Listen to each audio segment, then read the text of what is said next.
Hello आणि आजचा vlog हा चालू होतो आहे. बाहेर आम्ही गेलेलो होतो सकाळी नाश्ता करायला. मी तिथनंच व्लॉग करायला चालू केलं आणि अमोलला म्हटलं, अमोल तू माझा व्लॉग कर, कारण माझ्याकडे इथे ट्रायपॉड नव्हता. म्हणून मी अमोलच्या हातात फोन दिला आणि त्याला सांगितलं की तू एवढी क्लिप घे हां. पण तो अजूनही कन्फ्यूज असतो की पोर्ट्रेटमध्ये घ्यायचं की कशात घ्यायचं. तर मी म्हटलं जाऊ दे, आता तू जसं घेतलं आहे मी तसं टाकून देते. म्हणजे तुमच्या नवऱ्यालासुद्धा कॅमेरामॅन कसं बनवायचं हे शिकवा आधी आणि मग व्लॉगिंग स्टार्ट करा. तर माझ्या नवऱ्याला काहीच कॅमेरा वापरता येत नाही, पण मी ट्रायपॉडला ठेवून रोज व्लॉग बनवते. त्याच्याजवळ एक दिवस दिला तर तुम्ही बघितलं आहे त्यांनी कसा व्लॉग केला आहे. तसं आम्ही गेलेलो डोसा खायला. एक नंबर डोसा भेटतो पिट्टूचा. तुम्ही खाल्ला नसेल तर जरूर खा. इथे कोकोचं जे जेवण आहे ते बनलेलं होतं as usual, chicken and rice. तर हे कोको, आणि इथे थोडी थोडी थंडी पडायला लागली आहे. तुमच्याकडे थोडी थोडी थंडी पडते की नाही मला नक्की कमेंट डाऊन करून सांगा. मला थंडी आज थोडी जास्तच वाटली, म्हणून म्हटलं थोड्या वेळेसाठी जॅकेट घालते. पण देन मला खूपच गरमी व्हायला लागली. तर कोकोचं जेवण बनल्यावर खूपच इम्पॉर्टंट असते त्याला थोडंसं कूलडाऊन करणं, आणि इथपासूनच त्याचे नाटकं जेवण्यासाठी चालू होऊन जाते. तुम्ही बघू शकता छान श्रेडेड चिकन आहे आणि राईस आहे. चिकन इज ऑलरेडी कुक्ड, कारण सकाळीच मी कुकरमध्ये सगळं 2 टाईमचं चिकन एकसोबतच शिजवून घेते आणि श्रेड करून ठेवून देते. त्याच्यानंतर आज मला बनवायची होती बर्गरची पॅटी. तर मी बर्गर पॅटी करायसाठी सगळ्यात पहिले आलू उकळून घेतले आणि मग त्याच्यानंतर मी थोडं गाजर आणि बीटरूट असं श्रेड करून घेतलं. श्रेड म्हणू की काय म्हणू, खिसून घेतलं आहे, श्रेडच करून घेतलं आहे, व्हॉट्सो एव्हर ते करून घेतलं. आणि त्याच्यानंतर मी त्याची पॅटी बनवायला घेतली. आणि म्हणजे असं असतं ना की तुम्ही काहीतरी करायला गेलं आणि तुमच्या हाताने काही बिघडलं नाही म्हणजे ते तुम्ही नाही, तर दॅट्स मी. म्हणजे लहानपणापासून माझा हा प्रॉब्लेम आहे की मी काहीही करायला गेली तर माझ्या हाताने ते गडबडतंच. तर मी एवढ्या याच्याने बसली होती, माझी पॅटी बनवायला घेतली होती मी छान सगळं. अमोलला म्हणत होती, अमोल मला हे आणून दे, ते आणून दे.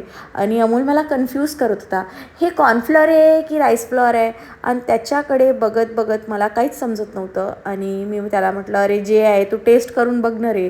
आणि मग मी गेली आमचं ब्रेड क्रम्स काढायला, कारण मी ब्रेड क्रम्स ऑलरेडी बनवून फ्रीजमध्ये ठेवलेले होते. पण त्याच्याकडे लक्ष द्यायला गेली आणि माझे ब्रेड क्रम्स हे खाली पडले आणि मला हसू की रडू मला काहीच सुचत नव्हतं. पण मी कसे तरी मग त्या पॅटीज बनवून घेतला ऑफ कॅमेराज ओनली, कारण मला काही रेसिपी वगैरे शेअर करायची नव्हती. तर मी ब्रेड क्रम्स तेव्हाच्या तेव्हा बनवून घेतले आणि पॅटी बनवून घेतल्या. म्हटलं नको, मला नको शेअर करायची कुठलीच रेसिपी. करायला गेले काय नाही उलटे झाले, पायस झालं आहे आपल्यासोबत. तो जो आमचा तुम्हाला ओव्हन दिसत असेल OTG, तो असा तुटका फुटका, कारण की एक माणूस आला त्याच्या आतलं काहीतरी घेऊन गेला ठीक करतो म्हणून, आणि अजून आला नाही आहे. याला ऑलमोस्ट 1 महिना होत आहे. आणि ह्या गोष्टी मी नांदेडमध्येच बघितल्या आहे की इथे एक वस्तू दुरुस्त करायला माणूस येतो आणि मग तो परत कधीच येत नाही. आणि मला नाही माहिती त्यांना माहीत पण असेल मी व्लॉगिंग करते, आणि जर त्यांना माहिती आहे आणि त्यांनी एखादाही माझा व्हिडिओ बघितला आहे तर प्लीज माझ्याकडला येऊन ओव्हन ठीक करून जा. मला माझ्या कोकोचे बिस्किट बनवायचे आहेत, ते बेक करायचे. किती दिवस झाले माझ्या कोकोला मी बिस्किट नाही केले आणि ते तुटकं ओव्हन मला तसंच ठेवावं लागतं आहे. बरं, मग मी इथे ना शॅलो फ्राय करत होती माझ्या टिक्कीजला. मी टिक्की बनवून थोड्या वेळसाठी फ्रीजमध्ये ठेवलेली.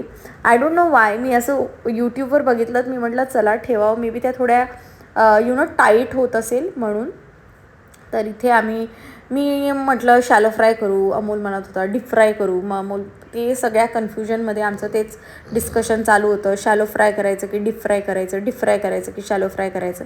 पण इन द एंड कुकच्या हातात सगळं असते. तर मी कुक होती म्हणून मग मी शॅलो फ्राय केलं, डीप फ्राय नाही केलं. उगं तेलाची बरबादी नको, एवढं तेल नको. पहिलेच ढेरके बाहेर निघत आहेत दोघांचे पण, किती तेल खायचं, म्हणून मग मी त्याला डीप फ्राय न करता शॅलो फ्रायच केलेला आहे. आणि त्याच्यानंतर आम्ही हे 1 नंबर असं काय झालं आहे कोको, आता मी तुमच्या हे व्हिडिओ एडिट करताना कोकोचं नुसतं कुई चालू आहे. तर इथे मला कळत पण नव्हतं, म्हणजे कधीकधी आपण दिमाग असून पण बददिमाग दिसतो ना, तसं झालं आज माझ्यासोबत. मी फोक घेतला पॅटीला पलटवायला आणि ती काही पॅटी पलटना. मग मला चिमटा घ्यावा लागला पॅटीला पलटवायला. फायनली हे असे आमचे जे आहेत बर्गर्स ते रेडी झाले होते. आणि मी पण इथे एडिटिंगमध्ये थोडी गडबड केली, but here are good burgers. 1 number burger दिसत आहेत आणि थोडेफार बरेपैकीच झालेले, खूप काही वाईट झाले नव्हते आणि खूप काही टेस्टी पण झालेले नव्हते, बरेपैकी बर्गर झाले होते. मग मी म्हटलं चला थोडे कपडे घडी करूयात. आणि मग मी बसली कपडे घडी करायला. खाऊन पिऊन मस्त तोंडात एवढी मोठी बडीशोप भरली मी म्हाताऱ्या बाईसारखी, कच्चार खात मी घेतले कपडे घडी करायला. आणि कपडे घडी करून ठेवलेत. मला ना कपडे घडी करायचं, भांडे लावायचा खूप कंटाळा येतो, म्हणजे अतिशय कंटाळा येतो मला 2 गोष्टींचा. तो असतो कपडे घडी करून कपाटात ठेवणे आणि धुतलेले भांडे कोरडे झाल्यावर कपाटात ठेवणे. मला माहीत नाही की हे इतकं म्हणजे इतकं डिफिकल्ट काम काय आहे. म्हणजे मी कपडे घडी करू शकते पण त्यांना कपाटात ठेवू शकत नाही, तरी मी हे करावं लागतं. आता काय करणार आहे, ऑप्शन नाही आहे तुमच्याकडे. रोज सकाळी उठून मी तेवढे ढीगभर भांडे लावते ना.